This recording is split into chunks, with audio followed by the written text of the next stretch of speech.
नमस्कार दोस्तों, जय हिंद, जय भारत। बोलो भारत माता की जय। मैं मनीष माहेश्वरी आपकी अपनी कोचिंग अभिनंदन एकेडमी कालेबल के यूट्यूब चैनल पर आपका स्वागत करता हूं। आइए, मैं आपको हिंदी पढ़ाऊंगा और जो हिंदी है आपका हर परीक्षा में उससे क्वेश्चन आते हैं।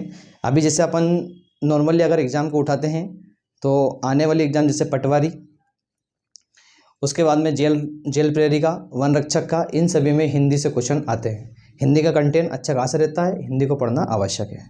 कहाँ से कितने क्वेश्चन आते हैं, क्या क्या टॉपिक रहेगा, इसकी अपन शुरुआत करते हैं। आज इसकी अपन पृष्ठभूमि रखेंगे कि हिंदी को अपने को कैसे पढ़ना है, कहाँ से इसका विकास हुआ था और कैसे क्या अपने को सिस्टमेटिक से पढ़ना है। तो हिंदी क्या है? यहाँ विश्व की एक सरलतम भाषा है और सरलता के कारण लोगों के बीच में अपना स्थान बनाए हुए है।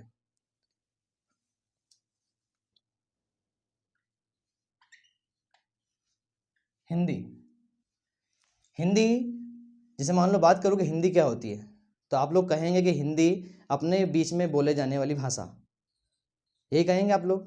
लेकिन इसका आधुनिक विकास कहाँ से हुआ है, इसका जन्म कहाँ से हुआ है, हिंदी कहाँ से निकल के, अपन इसके ऊपर चर्चा करेंगे थोड़ा सा।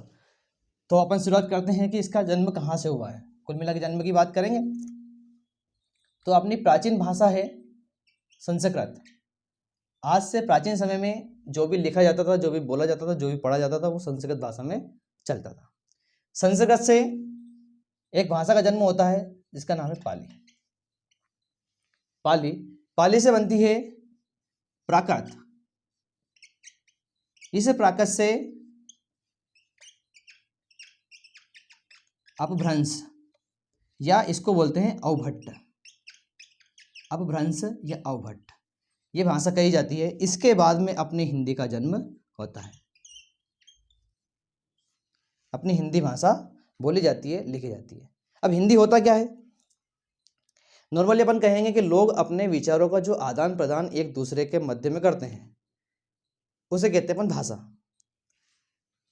इसके आगे जब हम बढ़ेंगे, ये अपन ने हिंदी भाषा तक का मैंने आपको बताया है कि किस प्रकार से इसका जन्म होता है, अपनी हिंदी भाषा अपने बीच में आती है। प्राचीन समय में संस्कृत भाषा में सभी काम होते थे। संस्कृत में अपने वेद पुराण आपने देखे होंगे, उसी में लिखे जाते थे, उसी में पढ़े जाते थे। मंत्र उच्चारण के साथ में इसका अध्ययन होता था। लेकिन धीरे धीरे इसमें परिवर्तन होते होते आज अपने सामने हिंदी आई। आज जो अपन पढ़ते हैं, जैसे महाभारत रामायण वगैरह जो अपन पढ़ते हैं, तो पहले संस्कृत भाषा में थी, लेकिन इसका परिवर्तन अब हिंदी भाषा में हो गया है। ठीक है, इसके बाद में अपन आगे बढ़ते हैं। किसी को नोट करना है तो ये थोड़ा सा वीडियो को पॉज करके इसको लिख सकते हैं।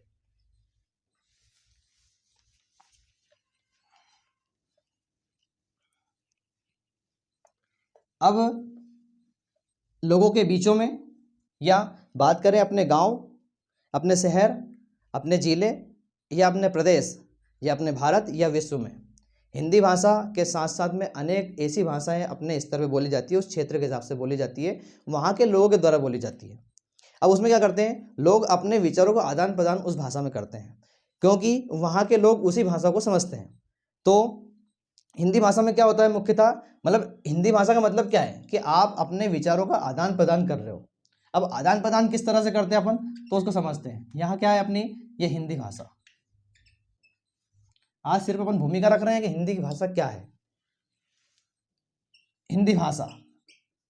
और इसी हिंदी सब्जेक्ट से क्वेश्चन आते हैं। इस भाषा का अगर मैं आपको अर्थ बताऊं तो इसका मतलब होता है धातु। क्या होता है? धातु। और इस धातु का मतलब होता है आपका वाणी या बोले जाने वाले वाक्य। बोले जाने वाले वाक्य,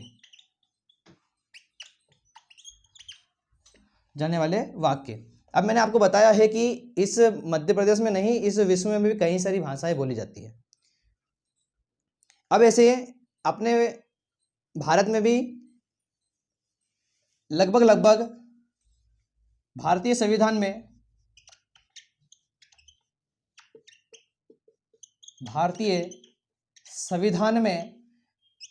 22 भाषाओं को कितनी 22 भाषाओं को मान्यता प्राप्त है।